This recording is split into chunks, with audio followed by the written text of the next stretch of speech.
Well, Peter Ford is a former British ambassador to Syria, and he joins us now. Good morning to you. Good morning. There's a lot of tough talk on all sides here. I wonder where you think it will lead us. Well, I greatly fear it will lead us to the edge of Armageddon. It's time to take a deep breath and consider where we've got ourselves into as a result mainly of hysteria and distortion. The worst case is that Trump does launch off with some very unwise multiple attacks on Syria, and given that Russian forces are deeply embedded with Syrian forces, in particular air defense, it's highly likely that scores of Russian soldiers will be killed.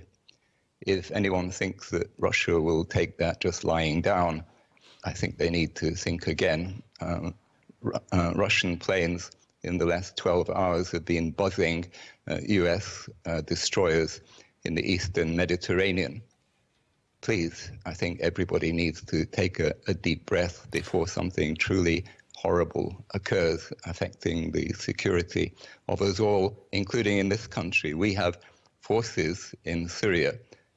The government don't like to talk about this, but one was sadly killed a few days ago, revealing the extent of our existing military involvement in Syria. So at the very least, our own forces would be exposed to grave danger. Indeed, it's not just the US president, though, who's appalled by what they've seen in terms of these pictures coming from Duma. We've had condemnation from President Macron, likewise from Prime Minister Theresa May too.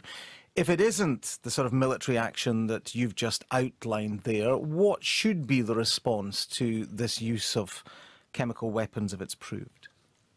The correct response is obviously, and I think a child could see this, to get inspectors onto the alleged site of the alleged offences.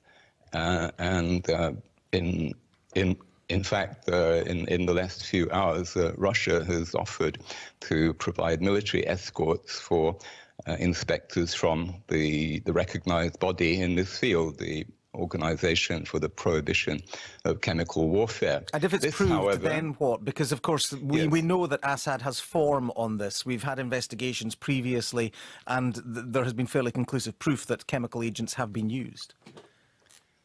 I don't think that Assad is in the least worried that the inspectors would find out his guilt, because he's probably not guilty, at least on this occasion.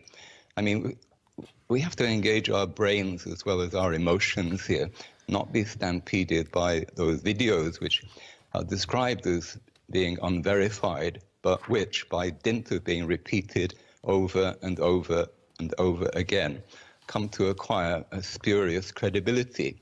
We have to ask ourselves, what are the sources of the information on which we're in this stampede to war? They're twofold.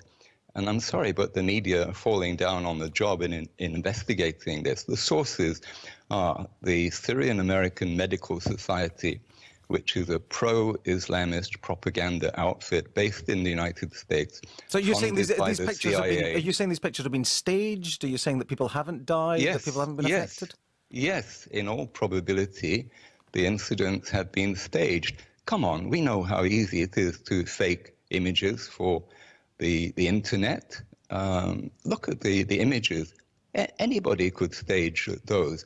And then the second source is supposed to be so-called first responders. Who are the first responders? In this case, they are the White Helmets, which is another pro-Islamist jihadi propaganda outfit who on the ground... This is an awful lot of effort to discredit Assad, though, isn't it? Please let me finish this important point. The witnesses to these terrible events are people who themselves were involved in beheadings, literally picking up the body parts. And we choose to give credence to testimony from these alleged first responders. But Assad's reputation is already Assad's reputation is already very difficult. Well, I'm trying to ask you a question to probe the point of what you're making. You don't allow, the BBC does not allow questions of important detail to be addressed. We have a short period of time. I'm trying to probe what you're saying. The point is that surely that Assad's reputation is already dented. What would be in the interests of these people to stage these events? Is that not obvious? A child can see that the intention was to produce the hysteria and now the military action that we are on the point of taking, risking our own safety. What the jihadis have done is jerk our leash. And frankly, for one, I think it's pretty disgusting that we are allowing ourselves to have our own leash jerked by these Islamist fanatics. This is what's going on. And ask yourself, how has it profited Assad?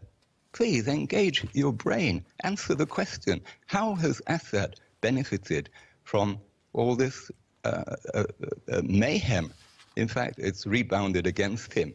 Why would he do such a thing when he was already winning? The battle for Eastern Ghouta was virtually over. Why would he choose this moment to do the one thing that was guaranteed to pluck defeat for him from the jaws of victory? Please. Thank you very much for joining us this morning. That's Peter Ford. He's a former British ambassador to Syria. The time is 17 minutes to 8.